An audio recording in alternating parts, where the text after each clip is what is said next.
Sejam bem-vindos ao segundo dia do nosso Congresso Internacional Unibras Saberes, Inovação e Tecnologia por um Mundo em Transformação.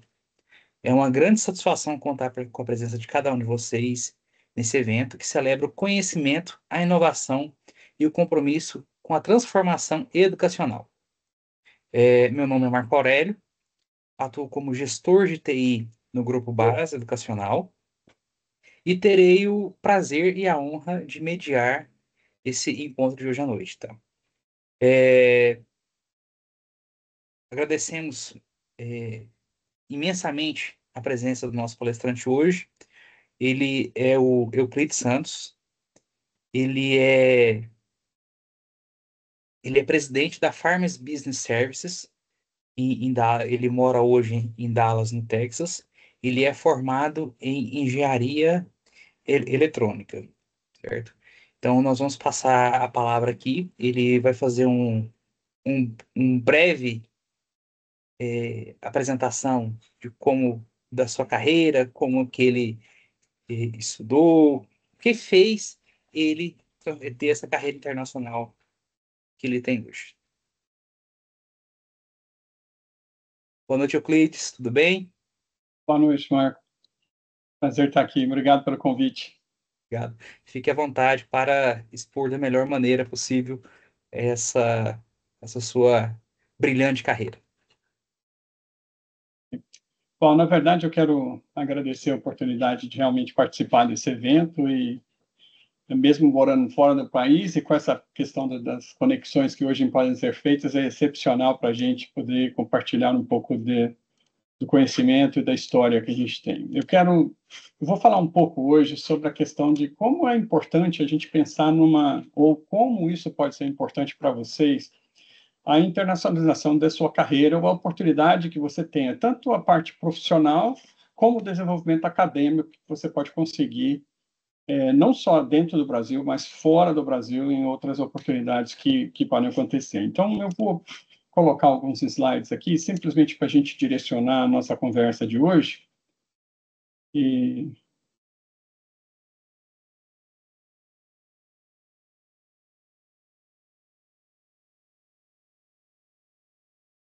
Marco, você podia confirmar para mim se está aparecendo os slides? Ah, sim, agora sim. Presente.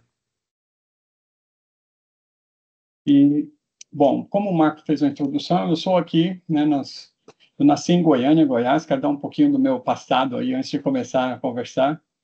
Estudei na Universidade Federal de Goiás, fiz engenharia elétrica lá, eletrônica, e depois disso foi onde eu comecei realmente a desenvolver algum trabalho, alguma perspectiva em termos como eu podia desenvolver a minha parte profissional e acadêmica e de que maneira isso poderia impactar o meu futuro. Então, eu quero...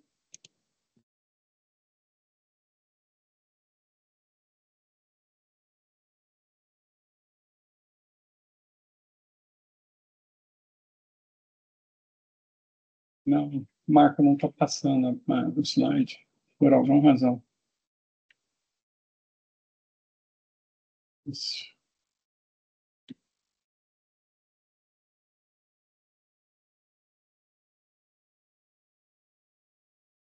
Se ficar mais fácil para você, Marco, passar por aí, pode ser feito também.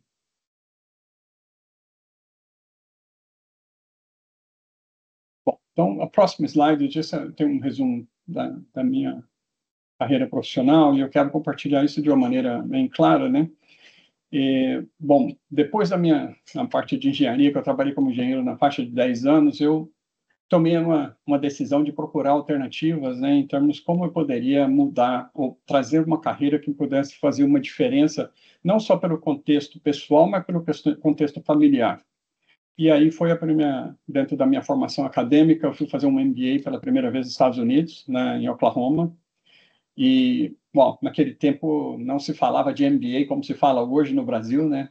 Se a gente voltar aí 30 anos atrás, MBA era algo muito novo para o Brasil e para tudo. E desde o começo, né, a gente vem investindo na carreira profissional para crescimento e aprimoramento disso daí. Eu vou compartilhar algumas coisas que a gente tem feito no futuro Mas hoje a minha principal mudança dentro da Farmers, como presidente de uma unidade de negócio, é fazer um processo de transformação e implementar o que a gente chama de um Global Business Service, onde o meu trabalho principal hoje na Farmers é fazer o outsourcing de mão de obra. O que é isso? Hoje eu contrato pessoas do Brasil, contrato pessoas do México, contrato pessoas na Índia, na Argentina e na Colômbia, para que eles possam trabalhar dentro da estrutura da Farmers e de um modelo onde oferece oportunidade de carreira para as pessoas, provavelmente no futuro, oportunidades para que possam mover entre países e até mesmo a possibilidade de se trabalhar nos Estados Unidos no futuro.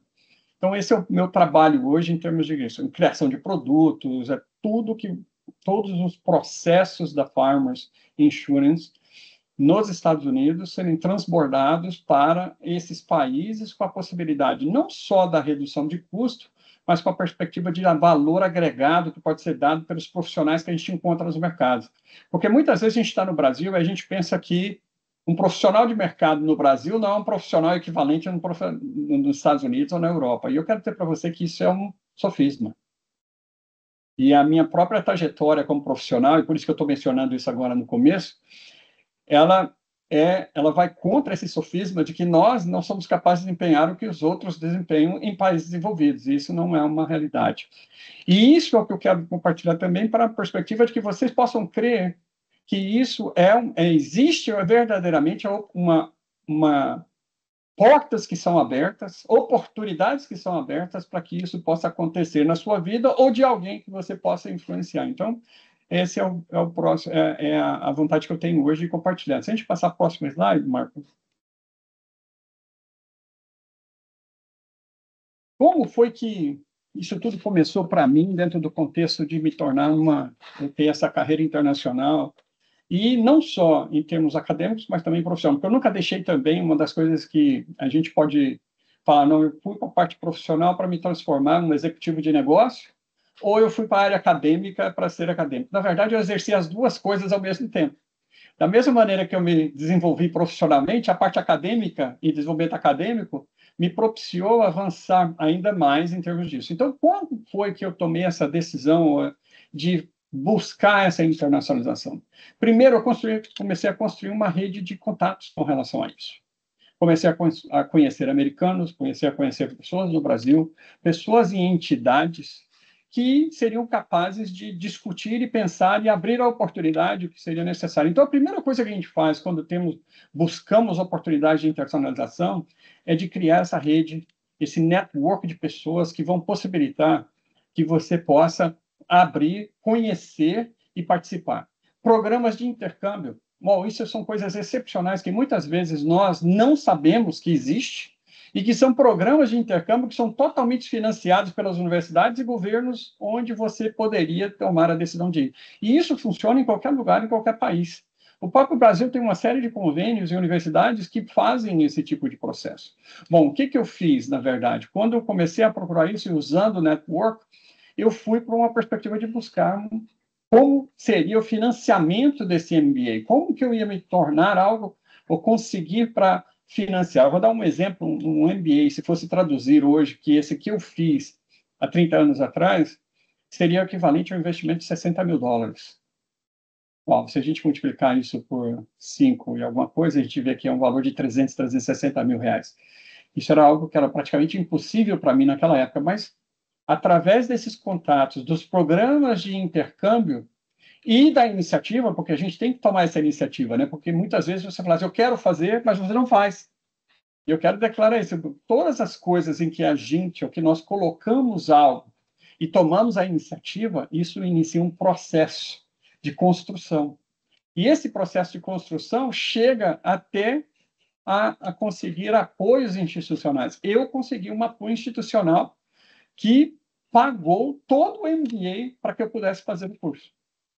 Então, quer dizer, mas muitas vezes é tão difícil, é tão impossível. Eu diria para você que eu fui o primeiro candidato para mestrado em Goiás que conseguiu esse tipo de coisa. Então, hoje já existe a possibilidade, né? Então, eu quero ressaltar isso. Primeira coisa, construa a sua rede de relacionamentos.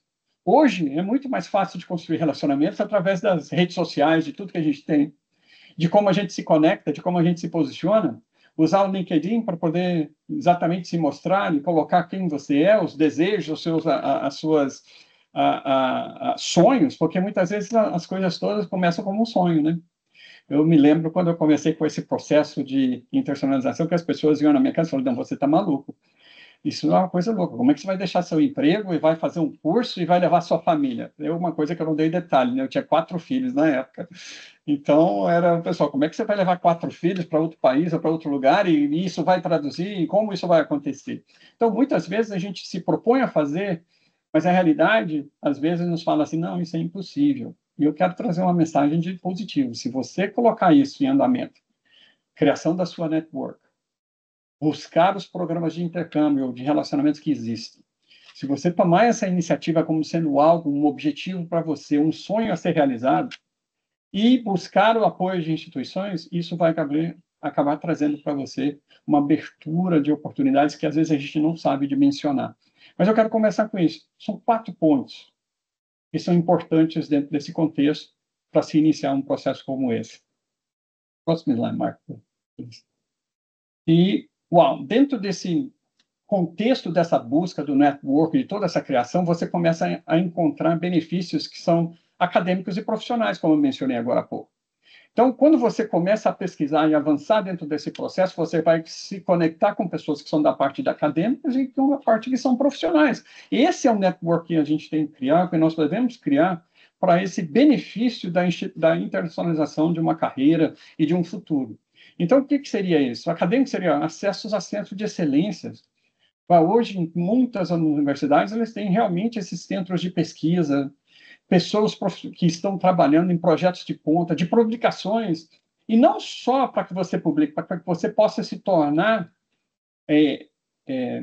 se profissionalizar usando essa parte acadêmica, conhecendo o que está sendo desenvolvido.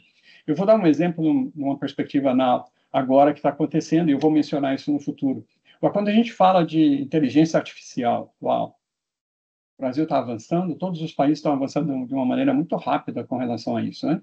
De que maneira que eu vou entender e vou participar desse processo de transformação mundial, de uma criação de algo tão relevante e importante e que vai impactar todo o trabalho profissional que existe, toda a cadeia de trabalho que existe hoje vão ser impactados pela inteligência artificial. Como é que eu vou buscar conhecer isso? Conhecer o que está sendo desenvolvido nesses centros, na possibilidade disso. E, ao mesmo tempo, me relacionar com profissionais que têm essas competências. E aí eu estou falando de competências globais, porque hoje é muito fácil da gente visualizar essas competências globais devido ao acesso à informação e à comunicação que a gente tem de uma maneira muito gradual. Mas, muitas vezes, a gente não usa esses acessos para construção e entendimento do que são essas competências globais. Porque isso vai direcionar o seu esforço para o próximo passo, para o seu próximo avanço em termos disso. A primeira vez que eu saí do mestrado, eu não me tornei um executivo de primeira linha. Eu tive que passar por um processo de aprendizado, tive que conhecer outras pessoas, desenvolver essas competências para que eu pudesse avançar na minha carreira e avançar também em termos daquilo que eu estava buscando, em termos como pessoa, como família, como profissional e nessa parte pessoal de como se entrega. Networking, uau, já falei isso agora há pouco no slide anterior, networking é muito importante. Você conhecer pessoas, se relacionar de uma maneira verdadeira. Eu estou dizendo aqui não se relacionar simplesmente pelo fato que você conhecer ou quer ganhar alguma coisa daquela pessoa. Não. Se relacionar na construção de um caminho duplo de aprendizado e de trocas de experiências. Isso é network. Networking se faz e se constrói através de relacionamentos, e relacionamentos onde há uma dupla via de conhecimento, de transformação de conhecimento, de passagem de conhecimento e até mesmo do processo de mentoria, às vezes, que nós conseguimos através disso. A primeira vez que eu vim para os Estados Unidos, a segunda vez, aliás, quando eu voltei para viver de maneira como residente nos Estados Unidos, uma das coisas que realmente abriu as portas e me trouxe uma oportunidade de mercado foi exatamente a construção desse networking, onde você trabalha, você encontra, você compartilha e você recebe também. né? E a questão de empregabilidade. Por que eu estou falando dessa questão de empregabilidade? Não, as transformações hoje são tão fortes que a gente precisa entender o que vem no futuro. Eu vou dar um exemplo com relação ao MBA que eu fiz. O MBA que eu fiz, quando eu cheguei na universidade para fazê-lo, eu estava completamente voltado para a gerência geral, o general management. Por quê? Porque eu estava pensando que eu queria ser um CEO ou um COO, level C, né, de qualquer empresa. Mas quando eu fui pelo processo, eu encontrei algumas coisas que me chamaram bastante atenção. Em primeiro lugar, dos 300, 400 MBA estudantes que poderiam se graduar naquela época, todos gostariam de fazer General Management. Aí existia International Business com ênfase em finanças e contabilidade. Nem 10% desse grupo de 400 queriam ir para essa graduação. E aí, o que eu fiz? Eu fui conversar com os professores, fui conversar com os profissionais, fui pesquisar, e eu entendi que aquele era um dos melhores caminhos para o crescimento, porque iam provocar um conhecimento mais global, o mesmo, as relações que existiam internacionais, e os componentes financeiros e contábeis relacionados com todo esse processo internacional. Era o mais difícil. E era a única graduação que exigia que você tivesse uma tese. As outras graduações de MBA nos Estados Unidos não recusavam isso. E aí a minha decisão foi exatamente de escolher isso. Por quê? Porque eu vi a oportunidade de empregabilidade muito maior do que se eu fosse junto com os 80%, 90% que teriam selecionado isso. Então, por isso que é importante essa questão das competências que você necessita desenvolver para se tornar algo, essa parte global, os networks, o desenvolvimento de relacionamento com pessoas que são importantíssimos dentro do processo, e você vislumbrar essa capacidade de empregabilidade ou empreendedorismo. Eu poderia até colocar dessa palavra aqui também. Empregabilidade ou empreendedorismo. O que seria que te daria as capacidades para que você pudesse desenvolver o seu próprio negócio? E isso a gente vê, e depende de cada um, né, do perfil de cada um. Mas esse é um ponto relevante aqui, porque existem realmente benefícios relacionados com essa internacionalização, e sem contar que todo esse aspecto, todo esse processo de busca, ele traz um aprendizado tão grande, uma abertura em termos de conhecimentos gerais, de avanço em termos de cultura e outras coisas que acontecem no mundo, que muitas vezes, se nós ficamos no local, a gente não acaba não recebendo isso da maneira ou percebendo como deveria ser. Marco. Bom, então o que seria, eu quero dizer aí, algumas dicas práticas para que você, além de tudo que eu já falei, como é que você começa a conquistar essas oportunidades internacionais? Além do que eu falei agora há pouco, a primeira coisa é tentar aprender e dominar o idioma, né? Realmente não tem como você se movimentar para uma universidade ou se ir para uma parte acadêmica em qualquer lugar onde você não domina o idioma local. Isso é extremamente importante. Eu vou dizer não só na questão acadêmica. Eu, por exemplo, morei na Colômbia e morei no Panamá, entre os dois países, um ano em cada país, um ano e no outro país foi 16 meses, praticamente um ano e meio. E eu tive que aprender o espanhol, tive que escrever em espanhol e tive que apresentar em espanhol. Então, quando a gente pensa na oportunidade, ou alguma oportunidade que seja, o domínio da língua facilita muito. E muito, porque nem todas as pessoas falam inglês em todos os lugares. Então, é importante também, quando eu falo a parte de conquistar essa oportunidade internacional, ela não se classifica só de ir para os Estados Unidos, porque hoje eu vivo aqui. Isso pode ser qualquer país. Porque a oportunidade internacional ela pode começar num país pequeno, num lugar, e isso vai avançando, como eu disse agora há pouco. Quando depois do meu MBA, que eu voltei para o Brasil, eu trabalhei numa empresa americana no Brasil, e aí eu fui contratado pelo Citibank. O Citibank, a primeira coisa que ele fez foi: você vai viver 6 meses em São Paulo, mas o nosso programa você vai mudar para a Colômbia, vai trabalhar na Colômbia, vai ter projetos específicos, você vai depois para o Panamá, e de lá nós vamos decidir para onde você vai. Bom, se você me perguntasse nos primeiros 6 meses que eu ia terminar indo para os Estados Unidos, eu diria para você que não. Isso seria uma hipótese quase que impossível ou inimaginável.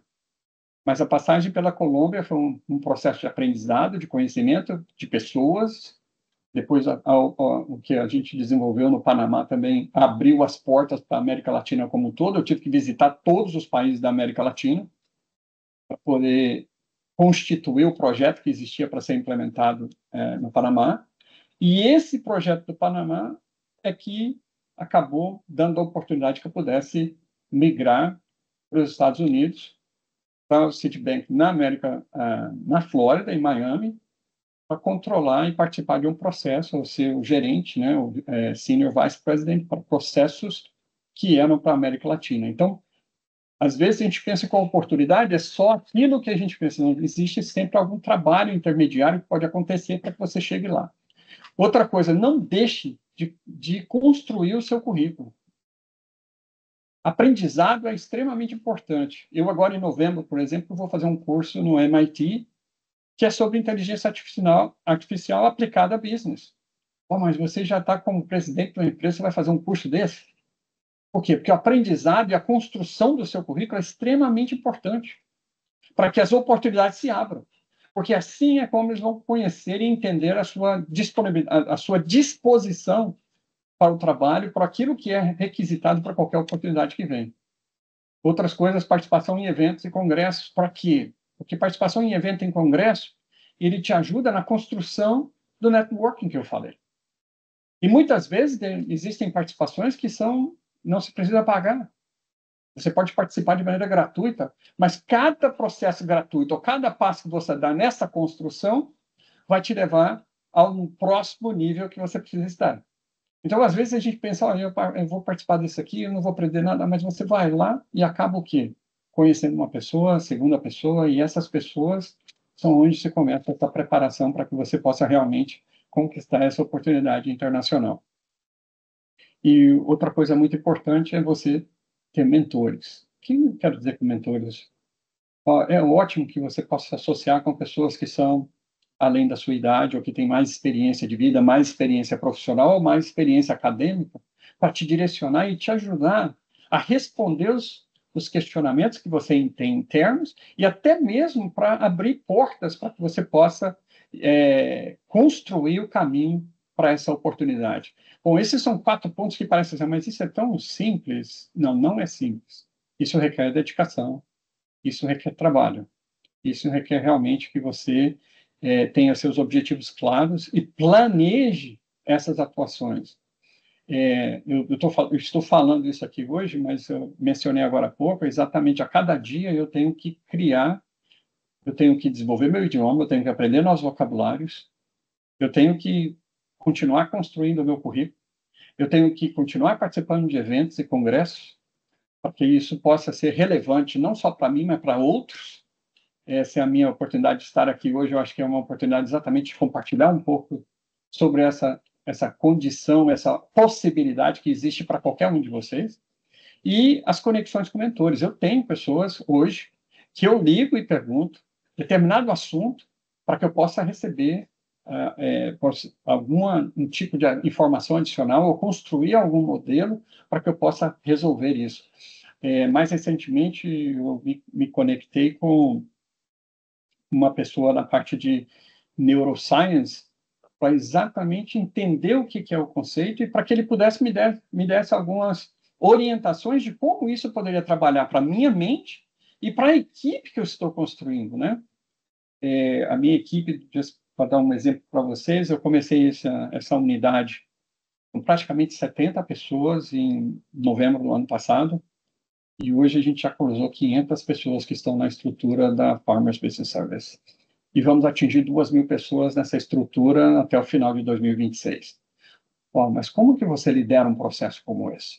De que maneira? Os mentores são aqueles que têm experiência e que são pessoas que são aqueles que vão manter você dentro do caminho correto. No inglês tem uma palavra que se diz accountability, que é manter você dentro do seu compromisso daquilo que você está construindo. E de que maneira você pode fazer isso? Então, por isso que eu coloquei mentores aqui no slide, para que pudesse ressaltar e trazer a necessidade, porque ninguém avança sozinho. E uma das coisas que eu tenho aprendido em termos da vida executiva é que muitas vezes a gente precisa ter essas pessoas que nos mantêm dentro do nível de humildade que é necessário para poder avançar e trabalhar. Eu vou deixar isso aí como uma mensagem também. Próximo, Marco. Eu não sei se a gente está recebendo perguntas. Se alguém quiser fazer pergunta durante, eu esqueci de falar isso, a gente pode parar e responder também, Marco. Eu não sei se vai ser depois, mas a gente já está chegando aí no final dos slides, né? Então, qual que é isso aqui que, para mim, hoje eu estive entrevistando um executivo que vai trabalhar para mim, que é um Senior Vice President no Brasil, de uma grande seguradora. E durante a entrevista, essa pessoa soltou exatamente isso daqui. A importância de aprendizagem contínua. É um profissional de 53 anos de idade que acabou de terminar um MBA, porque ela precisava fazer esse curso de MBA para continuar no mercado, para continuar avançando. Então, é extremamente importante que você não se estabilize no seu conhecimento. Não se estabilize nos seus relacionamentos também. Porque todo o processo de aprendizagem, ele tem relacionamentos envolvidos. Por mais que você possa fazer um curso online, você acaba sentando com alguém ou participando com a sua equipe de trabalho para passar essas metodologias, para aprender isso, para poder e legitimar o seu próprio conhecimento e legitimar o seu próximo passo em termos daquilo que você vai fazer. Então, por exemplo, hoje, eu falei agora há pouco da inteligência artificial, eu utilizo inteligência artificial todos os dias no meu trabalho. Hoje, para se fazer uma pesquisa, é extraordinário você poder utilizar uma inteligência artificial para fazer uma pesquisa, um trabalho, um projeto, e você simplesmente ir lá e ajustar dentro daquilo que é necessário e facilitar o processo de comunicação que existe. É o conhecimento dessa tecnologia. Então, eu gosto muito de colocar, de aprender novas metodologias e tecnologias, porque tecnologia também não é só o que é relacionado com o desenvolvimento de sistemas ou usos. Tecnologia é você aprender processos e como esses processos podem ser utilizados dentro do contexto das novas ferramentas que você está recebendo. Não é que vai mudar o meu processo decisório. Eu continuo tendo que tomar decisões, eu preciso continuar direcionando toda a equipe que eu tenho, mas essas tecnologias, o processo vem, as tecnologias vêm adicionar e facilitar o processo de comunicação e desenvolvimento. E aí eu pus perspectivas.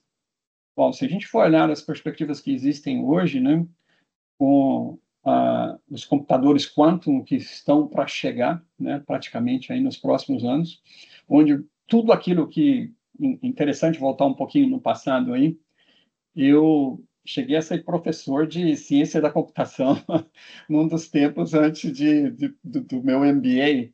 Então eu dava introdução à ciência da computação e a parte de algoritmos. E interessante que computador até hoje é o quê? É binário, é 0 e 1.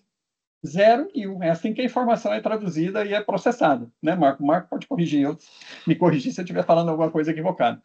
Quando a gente vai para esse quantum computer, o computador, não vai ser 0, 1 mais. Ele vai testar e trabalhar e fluir de uma maneira tão relevante e tão rápida que existe, né, a possibilidade de resolução de problemas que jamais foram resolvidos pelo ser humano. Então, o 0,1 vai deixar de existir. Então, pô, se eu não estou conectado com as perspectivas que vêm de futuro, de tecnologias que vão estar disponíveis, isso vai ser um obstáculo para que eu possa conseguir as oportunidades que estão disponíveis, né? O segundo aspecto que eu coloco aqui são os cursos. Se você realmente quer aprender, hoje nós temos uma imensidão de cursos que são free, na internet. Se você for no Google e pesquisar, você vai ver que toda a formação de inteligência artificial que você precisa para beginners, advanced e até mesmo para intermediários são todos de graça, você não paga nada. Por quê? Porque a formação de usuários para o próprio Google. A Microsoft tem a mesma coisa. Porque muitas vezes a gente fala, não vou fazer esse curso porque custa caro. Não. Tem cursos que são livres. Mas, obviamente, tem desses cursos, talvez a gente não tenha, não olhei isso, eu deveria ter olhado para afirmar, se isso está disponível no Brasil em português. Eu acredito que sim, porque é uma empresa global, Microsoft também é global, deve estar disponível também em português, se você não tiver a capacidade de ler em inglês. Mas esses são cursos que são excelentes para que você possa se manter. Então, a aprendizagem contínua é extremamente importante para conseguir a oportunidade e, ao mesmo tempo, para que você possa conseguir novas oportunidades depois disso. A questão de certificações, no Brasil a gente tem algumas certificações, mas em mercados em países desenvolvidos, certificações são extremamente importantes, isso separa os profissionais em termos de profissão. Eu mesmo passei por uma certificação há 2 anos atrás sobre Global Business Services, porque é isso que eu construo, mas para o mercado americano era extremamente importante que eu tivesse isso. Então, acabei indo para um processo de conseguir essa certificação para poder exercer uma função como essa que eu estou hoje, né? Obviamente que essa formação abriu as portas para participar com a Farmers. E leitura constante, né? Não tem como a gente ficar sem ler. Eu até adotei um princípio um pouco diferente. No passado, eu lia os livros como um todo. Hoje, eu me dedico muito a trabalhos mais publicados e artigos onde são direcionados. Então, eu uso muitos artigos da Harvard Business Review, continuo lendo sobre isso, sobre liderança, sobre outros aspectos, para poder manter e continuar avançando. Então, eu gostaria de dizer isso. Se você busca isso, a disponibilidade de recursos hoje, sem qualquer tipo de investimento financeiro, é extremamente grande. E está disponível para qualquer um que queira realmente avançar nisso daí. Por isso é que eu coloquei lá no começo que tem que ter iniciativa. Essa iniciativa vai te levar para o próximo step, para o próximo passo. E, Marco, próximo slide. Praticamente eu estou concluindo aqui agora, né? Depois desse é só perguntas mesmo. Mas como é que eu vou investir no meu futuro, né?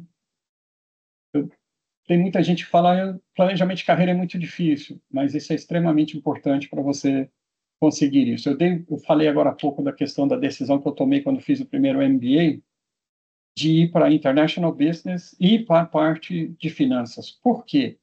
Planejando uma carreira.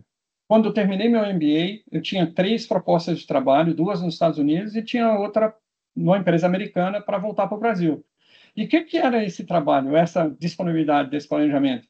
Eu já fui contratado para ser um controller da empresa americana para abrir um negócio no Brasil.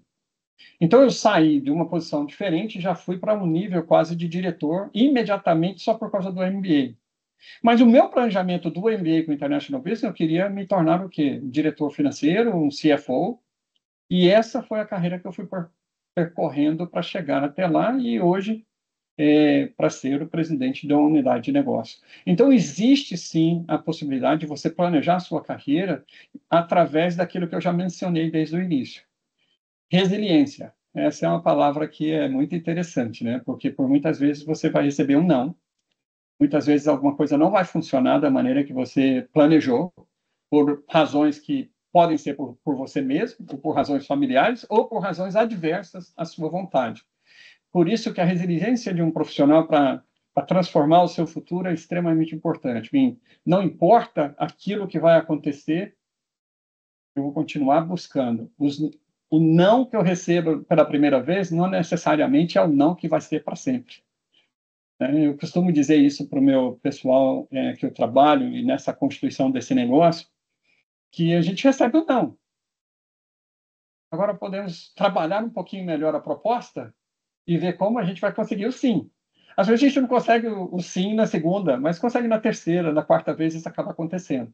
Eu não estou falando de dar um jeitinho, estou falando de trabalhar mesmo dentro do contexto para que você consiga chegar onde você quer e desenvolver aquilo que você precisa, certo?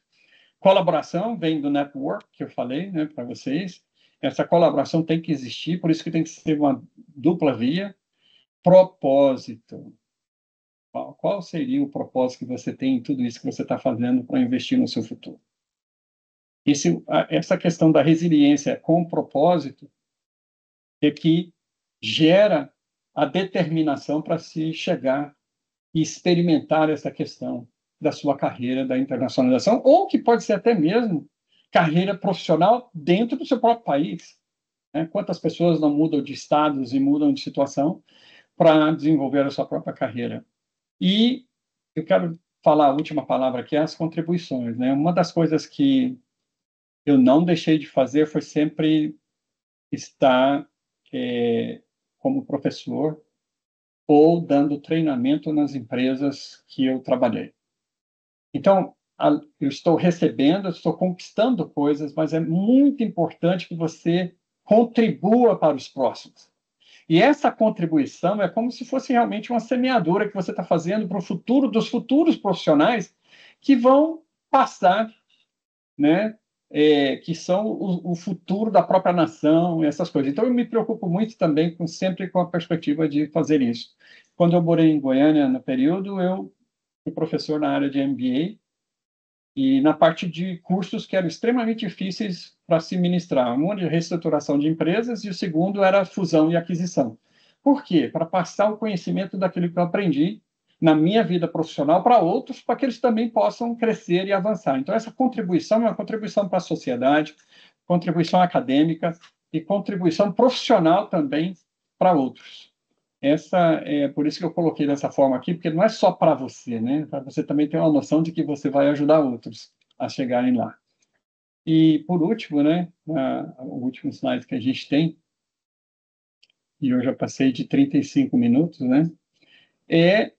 Eu quero deixar essas três afirmações para vocês com a minha contribuição hoje. Internacionalização é possível para todos. Eu venho de uma família muito simples. Eu me formei em escola pública. Eu não falava inglês, porque eu não tinha condição de pagar um curso de inglês, que a minha família não teve condição disso. Me casei muito cedo. Aos 20 anos de idade eu já fui pai, primeira vez. Mas se você configura tudo isso, você fala assim, mas é impossível. Não é impossível. É uma oportunidade que está possível para todos. O que depende de tudo que a gente conversou até agora. E eu quero deixar um incentivo para você dar o primeiro passo. Eu acho que essa conferência que está acontecendo, esse congresso que está acontecendo, é um congresso muito importante para vocês, que fazem parte da Brás, né, da Unibras. É muito importante para que você possa entender que existe a possibilidade e que a sua própria instituição acadêmica está abrindo as portas e se comprometendo em ajudar nesse processo. Então, por que não? Então, o incentivo do primeiro passo é esse congresso, essa palavra que eu quero deixar para você. Se você tem isso dentro do seu coração, se isso é algo que você tem à vontade, por que não lutar, Pedro? E, obviamente, que hoje a disponibilização de materiais está aí aberto para todo mundo, né? É muito fácil hoje você fazer uma pesquisa, você ter condição de encontrar os caminhos e de buscar isso de uma maneira usando a resiliência que eu compartilhei no slide anterior para conseguir isso. Então, acho que a gente pode abrir agora para alguma pergunta, se houver, espaço para isso. Michael, temos perguntas aí? Marcos, eu estou puxando aqui e já compartilho. Só um minutinho, estou buscando elas aqui. Euclides, enquanto o Michael localiza lá as perguntas dos participantes, você falou que você tem 4 filhos, né? E como Isso. é que foi esse desafio na carreira brilhante e bem recheada que você teve, a gestão com a família, com a esposa, tanto de mudanças de países, estados? Conta aqui pra gente como é que você conseguiu conciliar tudo isso. Realmente, isso é uma boa pergunta, Marco, porque realmente as pessoas se preocupam com isso daí, né? Na verdade, eu mudei 7 vezes em termos de países, e dentro dessas mudanças também acabei mudando 16 vezes desde o meu casamento e até o momento agora, né? O que houve, eu realmente, a minha esposa sempre foi uma pessoa que esteve do meu lado para isso, a gente sempre conversou das coisas, e até nos momentos difíceis, ela foi a pessoa que me ajudou dentro dessa perspectiva de continuar dentro do processo. O que a gente fez foi realmente se unir como família e apoiar uma outra. Então, meus filhos, por exemplo, todos eles tiveram a experiência de morar até em mais países do que eu morei junto com eles, né? Porque só para vocês terem uma ideia, durante o processo deles de universidade, um dos meus filhos foi para Londres, na Inglaterra, o outro foi para Espanha. Através do quê? Desses intercâmbios. Por quê? Eles aprenderam isso porque nós constituímos isso como família. Então, isso fez parte do dia a dia. A gente sempre estava juntos, se apoiava muito. E como era um objetivo comum, isso acabou fazendo parte. Então, dentro das mudanças, obviamente que você deixa um amigo de um país e vai para outro, ou de uma cidade para outra, mas eles sempre se adaptaram a isso. Isso começou a fazer parte do dia a dia da vida deles. Trocaram de escolas, tiveram que passar por aprender espanhol quando a gente morou fora do país, né, em país que fala espanhol. Depois fomos para a Flórida, outra adaptação. E hoje todos estão aqui no Texas, muito próximos. Mas a gente acho que até isso da gente ter mudado tanto hoje me dá o privilégio de ter todos eles na mesma cidade que eu estou, porque eles são tão flexíveis em termos de mudança, de se adaptarem, que eles saíram de onde estavam e a gente hoje está no mesmo estado. Então, eu diria que a parte familiar é importante, mas quando o propósito é compartilhado e todos entendem como você está fazendo. Esse foi um dos grandes fatores que propiciou que eu pudesse fazer tudo isso, o apoio da minha esposa e esse relacionamento familiar que nos ajudou dentro do processo também, do entendimento disso. Eu não vou dizer que foi fácil, nada é fácil em termos de mudança, né? Nenhum ser humano está preparado para a mudança. Toda mudança traz algum tipo de risco ou de emoção, mas a gente, como família, a gente acabou construindo isso e avançando. Ah, muito bom mesmo. A gente ter essa perspectiva, né? Porque, como você falou, 4 filhos, muita gente já entende como barreira, como impedimento. Ah, não vou conseguir porque tem que fazer isso, tem que cuidar da família. Mas ficou claro, se a família apoia, se a família tá junto, com certeza o nosso caminho é muito mais simples, muito mais fácil, né? É.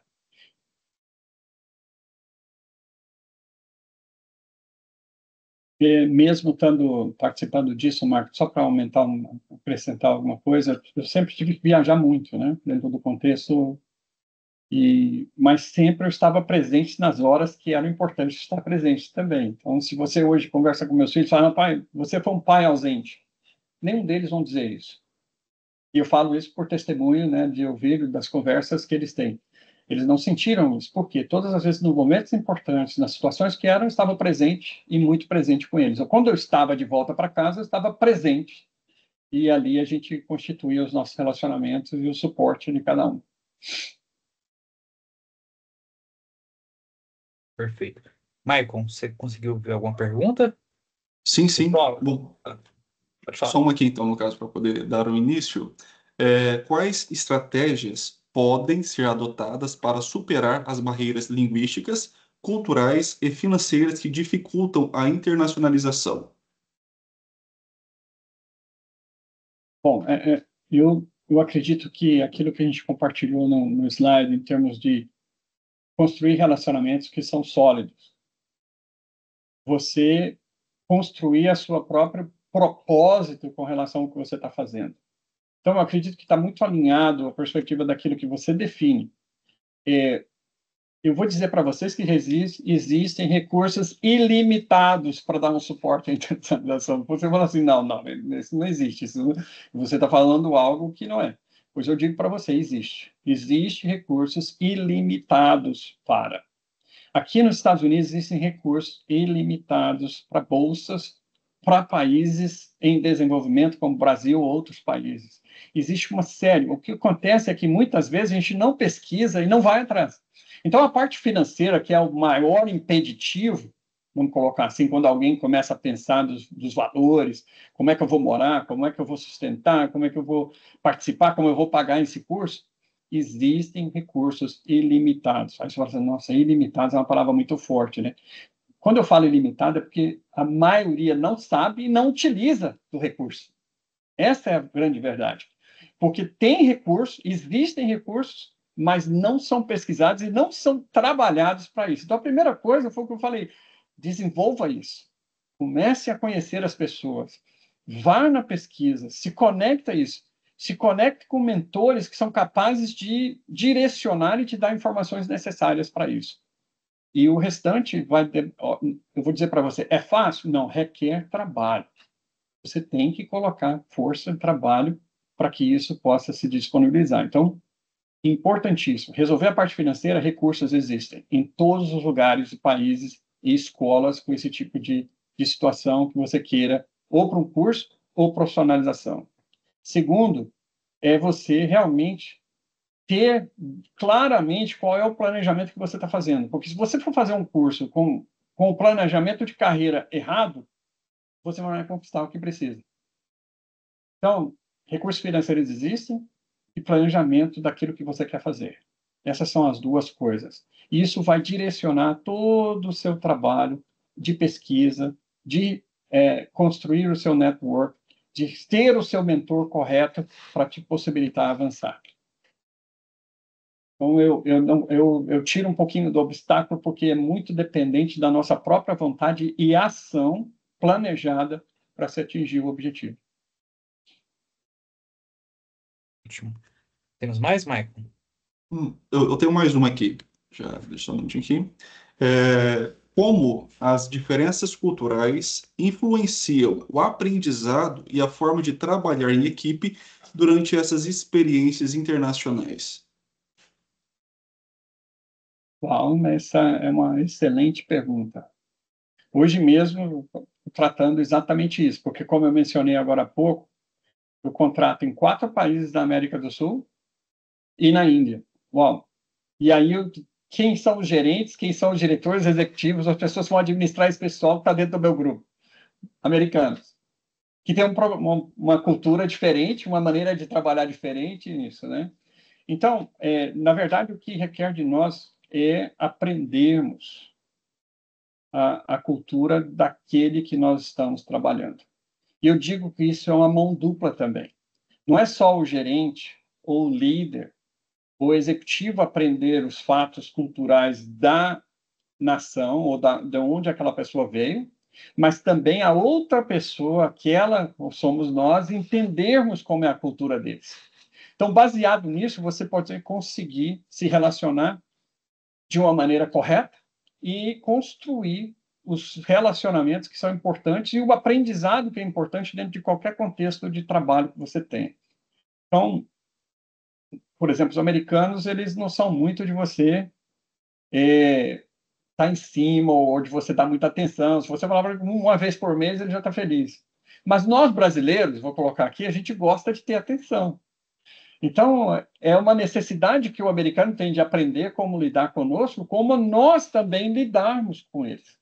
Então, o fato cultural tem as suas dificuldades, mas é algo hoje que está muito difundido nas grandes empresas e nas empresas, esse relacionamento e a necessidade de conhecimento da cultura para que os objetivos da empresa ou da corporação sejam atingidos. Tem, sim, diferenças, mas são diferenças que requerem dos dois lados o aprendizado e construir um ponto em comum.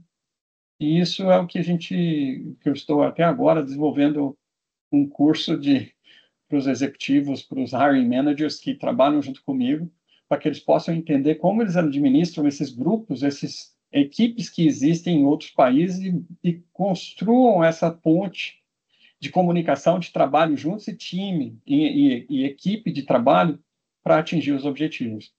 Mas é algo que hoje está muito mais fácil de se conseguir um entendimento do que era no passado, antes das redes sociais, antes das informações estarem tão disponíveis como nós temos hoje nos sites, na internet, para nós. Bom, tem mais uma pergunta aqui. Nós recebemos de uma... Boa noite. O que você acha da atual conjuntura do Brasil? Os Estados Unidos acolhem bem os brasileiros? Sou psicóloga clínica e docente universitária. Também sou funcionária pública aposentada. Tem campo para atuar aí como psicóloga atendendo a comunidade brasileira? Sou docente da Unibras Juazeiro. A pergunta da Fátima Rejane de Maia. Acho que a gente tem 3 perguntas dentro de uma pergunta, né? Exatamente. Em primeiro lugar, eu vou dizer para vocês, eu tenho 1,68 m de altura, eu não tenho 1,90 m. Então, e eu trabalho com um grupo de executivos que a maioria tem 1,85 m ou 1,90 m. Todos são Caucasians. Caucasians são brancos, certo? Que são americanos e que moram nos Estados Unidos. E não existe diferença de tratamento. Então, não existe a perspectiva. O que acontece muitas vezes, e eu vou ressaltar isso, é que normalmente as pessoas imigram para outro país e, ao invés de aprenderem a cultura, de se entrarem dentro da cultura do país, entenderem o país, conhecerem as coisas do país, eles querem viver um Brasil dentro dos Estados Unidos. Aí você não vai se relacionar. Você não vai construir absorver a cultura e construir uma cultura que traga os 2 pontos. Então, no meu caso, por exemplo, eu me relaciono com americanos, me relaciono com brasileiros, me relaciono com gente da Venezuela, da Colômbia, da Argentina, da mesma maneira. Mas eu sempre entendi que era importante construir essas pontes de comunicação e de relacionamento. E isso é o que faz a diferença. Se você vem para os Estados Unidos e você quer simplesmente, não, eu quero viver o Brasil dentro dos Estados Unidos, aí você pode até viver, existe isso. Existem comunidades grandes. Mas aí você não está vivendo o potencial total daquele país. Né? Antes de entrar para a Farmers, eu trabalhei para uma empresa cuja sede corporativa em Madrid, na Espanha. E até eu deixei a empresa porque eles queriam que eu mudasse para a Espanha. Mas eu não queria deixar os Estados Unidos. Então, uau! Mas não importa, quando eu ia para a Espanha, chegava lá, a língua oficial da empresa era inglês. Por quê? Porque era uma multinacional. Mas quando eu estava lá e eles sabiam que eu falava espanhol, que língua que eles iam falar? Espanhol. Mas se eu não aprendi o espanhol, eu continuo falando só português, como é que eu vou me relacionar com as pessoas? Como é que eu vou me posicionar dentro disso? Essa é a primeira resposta. Então, requer muito mais de você aprender isso. Os americanos não estão fechados. Quando eu até tenho aqui nos Estados Unidos uma mãe americana que adotou a minha família e a mim. Por quê? Porque a gente abriu para isso, né? E muitas vezes o que acontece é que as pessoas querem viver a sua cultura num país diferente, ao invés de viver a cultura onde você tem os 2 aspectos, o americano e o brasileiro dentro do contexto. E eu vou dizer para vocês, eu tenho pão de queijo em casa. Qual o problema? Certo? Tem gente que é americano, vem visitar, vem jantar, oferece pão de queijo para eles. Eles adoram pão de queijo. Então, quer dizer, por que não fazer as coisas de uma maneira que que você construa essas pontes de relacionamento, de aprendizado da cultura e de entendimento. Porque quando você passa a fazer isso, se torna muito mais fácil de crescer e avançar dentro do contexto daquele país. O segundo ponto é Estados Unidos é um país da oportunidade. Eu conheço pessoas que moram no Brasil e fazem psicanálise de gente que mora nos Estados Unidos, que como brasileiros. Mas também conheço pessoas que vieram para cá e que se certificaram aqui usando, porque uma das coisas que muita gente não sabe, o meu diploma de engenharia elétrica da Universidade Federal de Goiás eu reconheci ele nos Estados Unidos e eu sou engenheiro eletricista nos Estados Unidos, como por essa forma. Por quê? Porque existem maneiras de você converter o que você tem no Brasil e se tornar um curso superior nos Estados Unidos. Tem um mecanismo para se fazer isso e que custa $350. E é comprovado, real e funciona para os Estados Unidos como um todo. Então, primeira coisa é essa, não tem dificuldade de traduzir isso. E até eu compartilhei com uma sobrinha minha que mora no Brasil e está fazendo medicina, que agora a Flórida está abrindo as portas para o médico brasileiro ir para a Flórida trabalhar como médico sem precisar ter que passar por uma certificação. Olha para você ter como as coisas estão avançando em termos dessa parte global. Então, existe a possibilidade de trabalho? Sim. O que eu só recomendo é que, se você venha, reconheça as suas habilidades aqui e comece a trabalhar. É isso que vai acontecer. Então, os Estados Unidos continua sendo um país da oportunidade. Eu não conheço ninguém que chega aqui e que vai passar fome. Não existe isso. Se chegar com a oportunidade, o primeiro ano é um primeiro ano difícil para qualquer pessoa, mas depois as coisas avançam e você se torna conhecido e se ajusta ao que é o país. Não tenho medo de afirmar isso por minha própria condição. Euclides, aproveitando esse gancho da pergunta aí, é, acho que é um consenso aqui para quem está no Brasil que a parte migratória, principalmente para brasileiros, complicou um pouco. Como é que você vê essa situação imigratória, o ICE, para quem pretende imigrar ou trabalhar fora? Por aí. Bom, eu vou dizer algo para vocês, né, que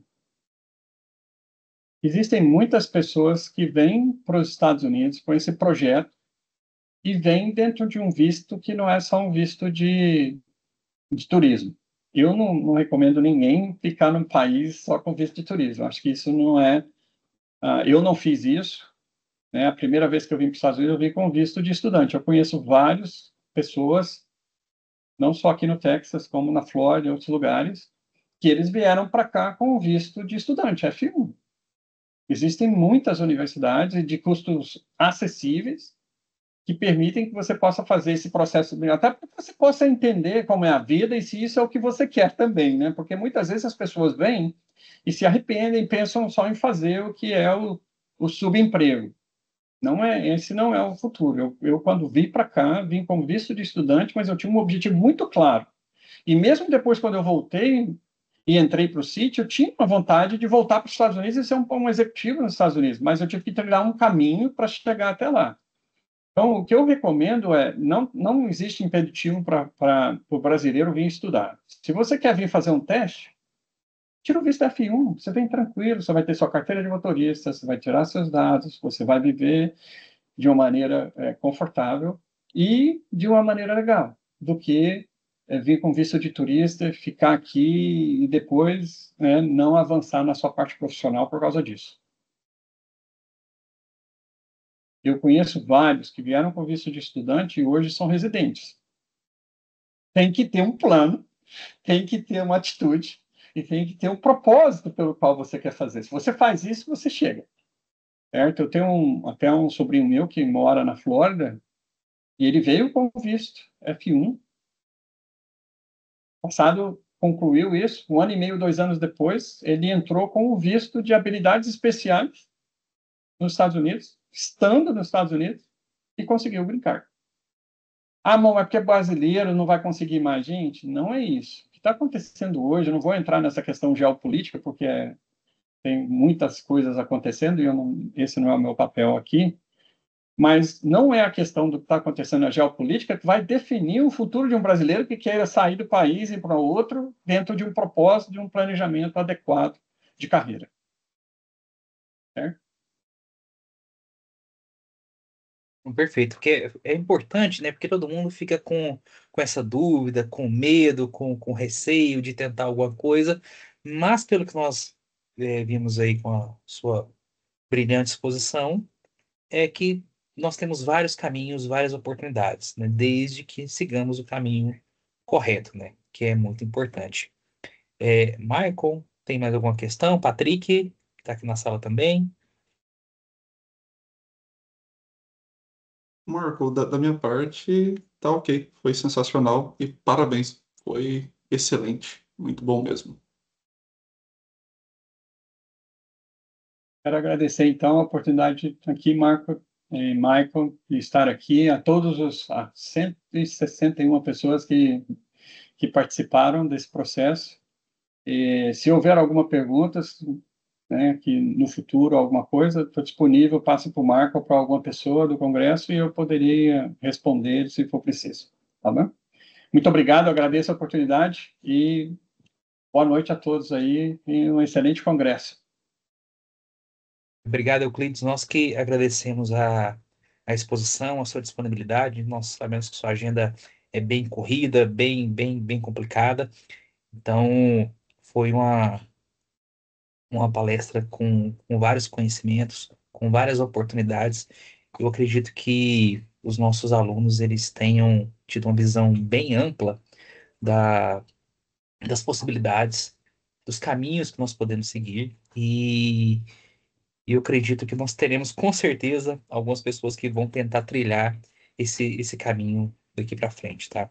A Unibras, mais uma vez, agradece a sua participação, a sua disponibilidade, tá? E quero deixar um recado para os nossos alunos que amanhã nós continuaremos com vários outros painéis, tá? E que quero agradecer a todos a oportunidade de poder apresentar o Maicon, o Euclides, o Patrick, aqui presente, e todos os nossos docentes e discentes da Brasa. Uma boa noite a todos e muito obrigado.